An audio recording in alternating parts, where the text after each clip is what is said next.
প্রিয় আলোর অন্বেষা চ্যানেলের দিনী ভাই ও বোনেরা, আসসালামু আলাইকুম। আশা করি মহান আল্লাহর অসীম রহমতে আপনারা সবাই ভালো আছেন। আমিও আলহামদুলিল্লাহ ভালো আছি। মানুষ, গাছপালা, উদ্ভিদ, এক কথায় জীবনের জন্য বৃষ্টির প্রয়োজনীয়তা অপরিসীম। বৃষ্টিতে সব কিছুতে সজীবতা ফিরে এসে নতুন জীবন ফিরে পায়।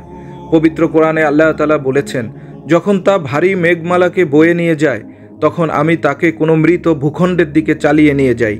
তারপর সেখানে পানি বর্ষণ করি এবং তা দ্বারা সর্বপ্রকার ফল উৎপন্ন করি। এভাবেই আমি মৃতদেরও জীবিত করে তুলব, হয়তো তোমরা শিক্ষা গ্রহণ করবে। সূরা আরাফ আয়াত 57। অপর এক আয়াতে আল্লাহ তাআলা বলেন, আমি আকাশ থেকে বর্ষণ করি পবিত্র পানি, তা দ্বারা মৃত ভূমিকে সঞ্জীবিত করা এবং আমার সৃষ্ট বহু জীবজন্তু ও মানুষকে তা পান করানোর জন্য। সূরা ফুরকান আয়াত 48 ও 49। তবে বন্ধুরা, আল্লাহ তাআলা বিভিন্ন সময় বৃষ্টিপাত বন্ধ রাখেন। পৃথিবীতে দেখা দেয় অনাবৃষ্টি। এর ফলে মানুষসহ সমস্ত সৃষ্টি জীবকে অসহনীয় কষ্ট সহ্য করতে হয়। তেমনিভাবে অনাবৃষ্টি ও দাবদাহে পুড়ছে সারা দেশ। দিন দিন তাপমাত্রা পারদ উপরের দিকে উঠছে। এরই মধ্যে ঢাকা সহ দেশের বিভিন্ন জেলায় তাপমাত্রা 42 ডিগ্রি ছাড়িয়েছে। প্রখর তাপে বিপর্যস্ত জনজীবন, গরম ও অস্বস্তিতে হাঁসফাঁস করছে সাধারণ মানুষ। এ অবস্থায় আবহাওয়া অধিদপ্তর হিট অ্যালার্ট বা তাপ প্রবাহের সতর্কবার্তা জারি করেছে। দেশের নানান জায়গায় ইস্তিসকা বা বৃষ্টি প্রার্থনা নামাজ আদায় করা হচ্ছে। অনাবৃষ্টির বিষয়টি বিভিন্ন নবী রাসূল সহ আমাদের প্রিয় নবী হযরত মুহাম্মদ সাল্লাল্লাহু আলাইহি ওয়াসাল্লামের সময়কালেও ছিল। এ থেকে মুক্তি পেতে তারা সালাতুল ইস্তিসকা বা বৃষ্টি প্রার্থনা নামাজও আদায় করেছেন। বিজ্ঞানের দৃষ্টিতে অনাবৃষ্টি বা তীব্র তাপ প্রবাহের বিভিন্ন কারণ রয়েছে। তবে আল্লাহ রসুল সাল্লাল্লাহু আলাইহি ওয়াসাল্লাম অনাবৃষ্টির কারণ হিসেবে মানুষের একটি পাপাচার ও আল্লাহর বিধান পালনে অবহেলাকে চিহ্নিত করেছেন।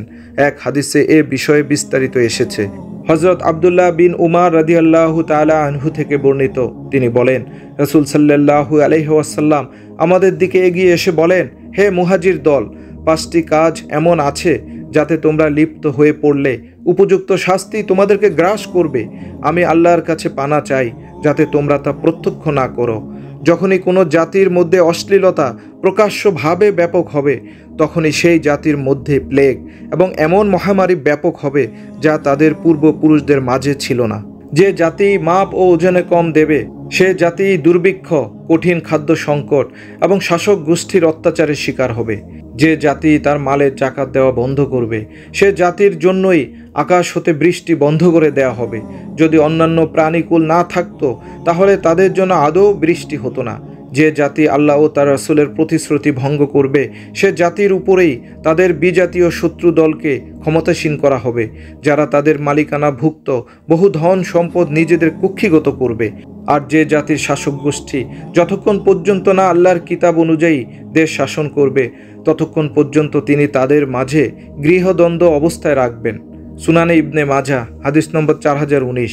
বন্ধুরা, এই হাদিস থেকে আমরা জানতে পারলাম, কোনো জাতি যদি তার সম্পদের জাকাত দেওয়া বন্ধ করে দেয়, তবে সে জাতির জন্যই আল্লাহর তরফ হতে আকাশ থেকে বৃষ্টি বন্ধ করে দেওয়া হয়।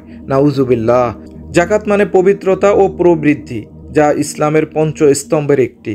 আল কোরআনে নামাজের নির্দেশ যেমন 82 বার রয়েছে, অনুরূপভাবে প্রত্যক্ষ ও পরোক্ষভাবে 82 বার জাকাতের নির্দেশনাও রয়েছে। সেই সাথে জাকাত আদায় না করলে অনাবৃষ্টি, তাপদাহ সহ আল্লাহর কঠিন শাস্তি রয়েছে।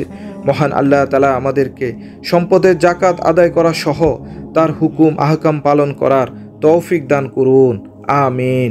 ওয়া আখিরি দাওয়ানা আনিল হামদুলিল্লাহি রাব্বিল আলামিন। প্রিয় দর্শক, আপনিও হন ইসলামের প্রচারক। ভিডিওটি ভালো লাগলে লাইক, কমেন্ট ও শেয়ার করুন এবং চ্যানেলটি সাবস্ক্রাইব করে আমাদের সাথেই থাকুন। ধন্যবাদ।